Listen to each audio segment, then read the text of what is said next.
நீலகிரி தொகுதிக்குட்பட்ட காரமடையில் அதிமுக வேட்பாளர் லோகேஷ் தமிழ்ச்செல்வனை ஆதரித்து அக்கட்சியின் பொதுச் செயலாளர் எடப்பாடி பழனிசாமி பரப்புரை மேற்கொண்டார்.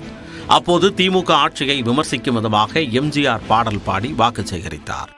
இன்னும் எத்தனை காலம்தான் ஏமாற்றுவார் இந்த நாட்டிலே, சொந்த நாட்டிலே, நம் நாட்டிலே சத்தியம் தவறாத உத்தமன் போலவே நடிக்கிறார். சமயம் பார்த்து பல வகையிலும் கொள்ளை அடிக்கிறார். தொடர்ந்து பேசிய அவர் இந்தியா கூட்டணி கட்சிகளிடையே ஒற்றுமை இல்லை என்றும் சிறுபான்மையினர் வாக்குகளை கவர்வதற்காக முதலமைச்சர் மு.க.ஸ்டாலின் இந்தியா கூட்டணி பெயரை சொல்லி வருவதாகவும் விமர்சித்தார். திமுக வேட்பாளர் ஆர். ராசா சிறை செல்வது உறுதி என்றும் எடப்பாடி பழனிசாமி தெரிவித்தார். இந்த 2G ஸ்பெக்ட்ரம் ஊழல 1,72,000 கோடி ஊழல் செய்தாக கைது செய்யப்பட்டு சிறையில் அடைத்தவர் தான் இன்றைய நபர். திகார் ஜெயிலே இருந்தார் திரு ராஜா அவர்களும் திரு கனிமொழி அவர்களும். இப்ப அந்த வழக்கை தூசி தட்டி மீண்டும் தொடருது. ஆக அப்படிப்பட்ட அவர் ஒருவரை நம்முடைய வேட்பாளர் ஏற்றுப்படுகிறார்.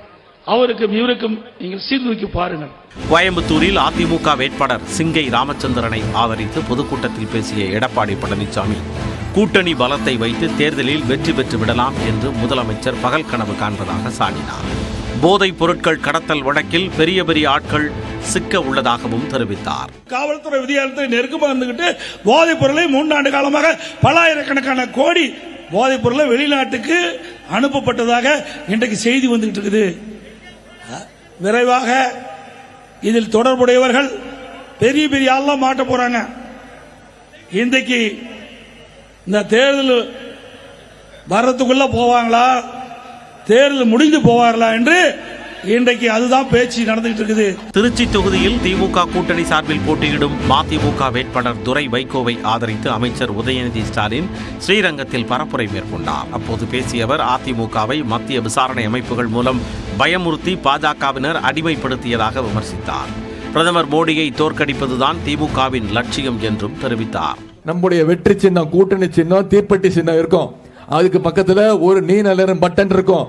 அந்த பட்டன்ல நீங்க போடுறீங்களே ஒரு ஓட்டு, அதுதான் நீங்க மோடிக்கு வைக்கிற வேட்டு. நீங்க ஒவ்வொருத்தரும் தந்தை பெரியாருடைய பேரன்கள் தான். நீங்க ஒவ்வொருத்தரும் பேரறிஞர் அண்ணாவுடைய பேரன்கள் தான். நாம அத்தனை பேரும் ஒரே குடும்பம் தான். கொள்கை குடும்பம், கொள்கை பேரன்கள். நம்ம லட்சிய பேரன்கள், கொள்கை பேரன்கள். நம்ம முன்னாடி இருக்கக்கூடிய இப்ப ஒரே லட்சியம்.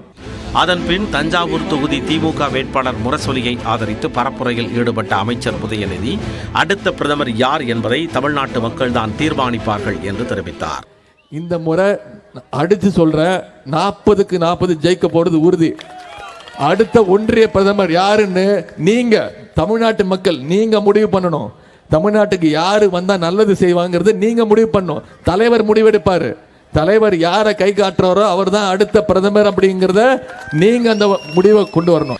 மத்தியில் உள்ள பாஜக ஆட்சியை எதற்காக அகற்ற வேண்டும் என்பது குறித்து திமுகவினர் வீடு வீடாக பரப்புரை மேற்கொள்ள வேண்டும் என்று உதயநிதி ஸ்டாலின் கேட்டுக்கொண்டார்.